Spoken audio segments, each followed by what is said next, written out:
Hello বন্ধুরা, welcome back to Payel tales. আজ তোমাদের নিয়ে যাচ্ছি কলকাতার দুটো নতুন জায়গায়। হঠাৎ ঘুরতে বেরিয়ে যে খাবারটা খেলাম, ভাবলাম এটা না দেখালে চলবেই না। চলো দেখি এই দুটো নতুন স্পটে কেমন আমার অভিজ্ঞতা হয়।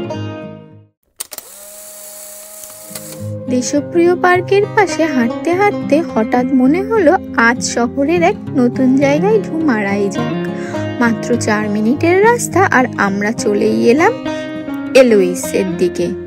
এলোইসে ঢুকেই মনে হলো সত্যি এটি একটি ইনস্টাওয়ার্দি জায়গা।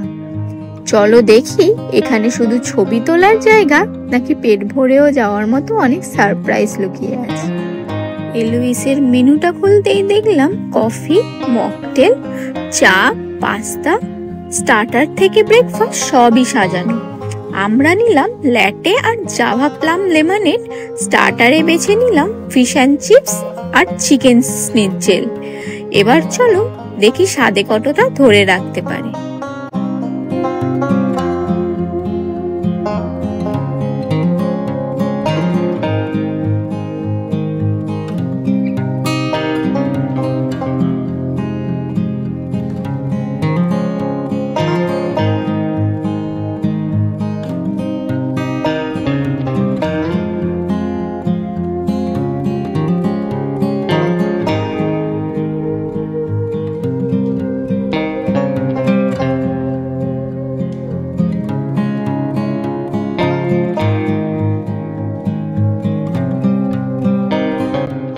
খাবার আর অ্যাম্বিয়েন্স দুটো মিলিয়েই এলোইসে অভিজ্ঞতা বেশ ভালোই লাগলো।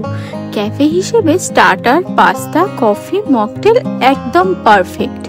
বাট হেভি লাঞ্চের জন্য এটি একদমই নয়। আর আসতে চাইলে জোম্যাটো থেকে বুক করলে বাড়তি 10% ডিসকাউন্টও পাবে। তাহলে এলোইস এখানেই শেষ। এখন চলো পরের নতুন জায়গা দেখে নেওয়া যাক। এবার চলে এলাম দ্বিতীয় স্টপ কোয়াই এক্সপ্রেস। লেক মার্কেটের ব্লু টোকায়ের ঠিক অপোজিটেই আর কালীঘাট মেট্রো থেকে মাত্র 4 মিনিট হাঁটার পথ। নতুন খুলেছে আর এশিয়ান কুইজিন বলে ভেতরে ঢুকতেই এক আলাদা ফ্লেভারের গন্ধ পাওয়া যায়। চলো দেখি এখানে কি চমক অপেক্ষা করছে।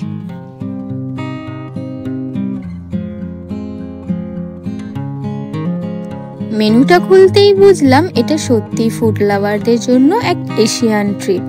Noodles, dumpling, sushi, rice bowl, mocktail, dessert সবকিছুই সাজানো।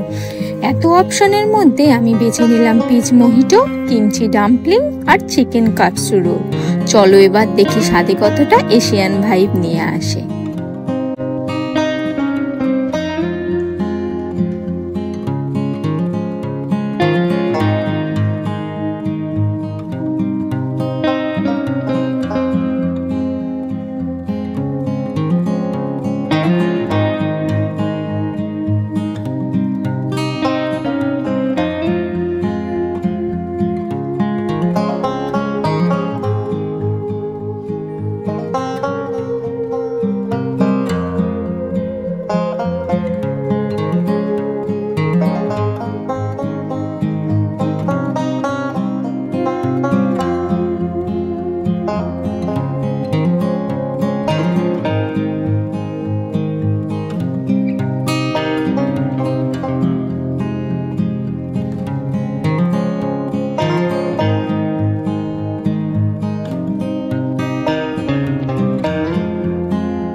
শেষে বিলটা হাতে পেলাম আর মনে হলো আজকের পুরো অভিজ্ঞতাটাই সত্যিই দারুণ ছিল।